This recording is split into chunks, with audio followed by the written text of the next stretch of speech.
This is my weekly status report for my project, the board game stat tracker. Still just me in the group, Jacob Hutchins. There's the GitHub link if you need it. I think I'm on track, but I also might be behind. I'm really not sure all that well.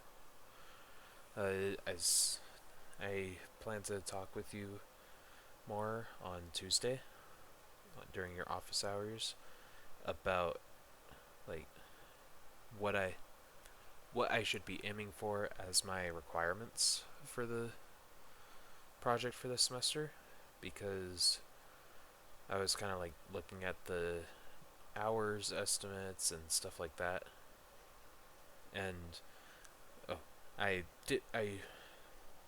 only really did 4 hours of work this week on it. I kind of fell a bit behind for this week. Um, so total hours for the project so far is 12.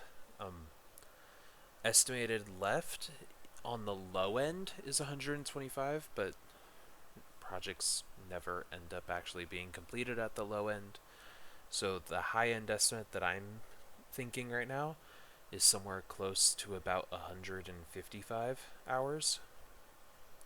So I need to talk. That's what I need to talk to you about mostly, is just where should I be setting the minimum requirements for my project, so that like that's the those are the minimum requirements, and then the stretch goals can be the stuff up to that 125 to 155, where the project is like completely done, as I would put it.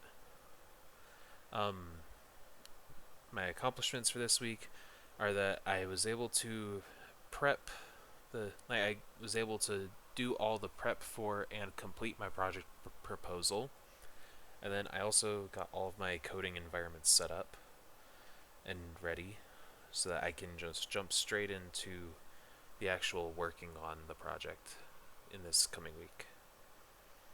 My goals for the next week are I hope to be able to complete the entire design of the app's architecture, so that I can then, because once I have that architecture done, I feel like I can actually start designing and implementing other parts of the project a lot quicker and easier. Uh, the Sped Talks, uh, the guy that actually posted one and gave one this week, it was kind of cool, the stuff he was talking about.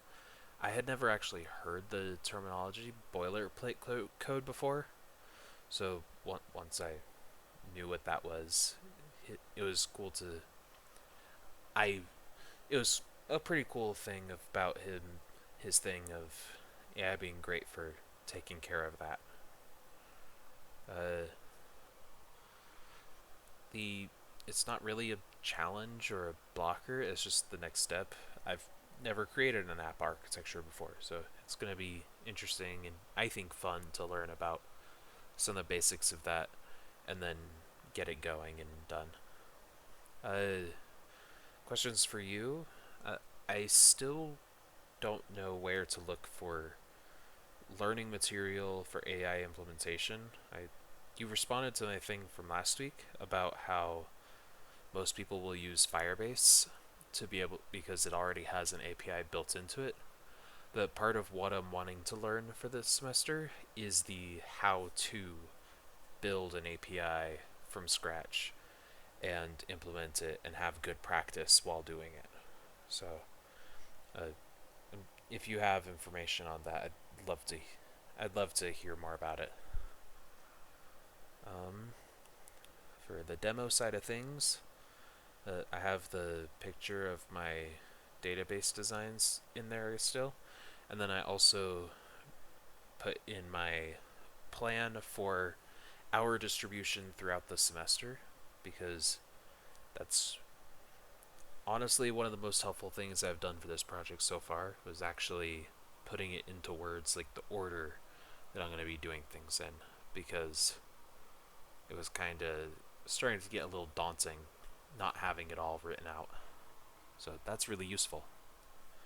And that's it.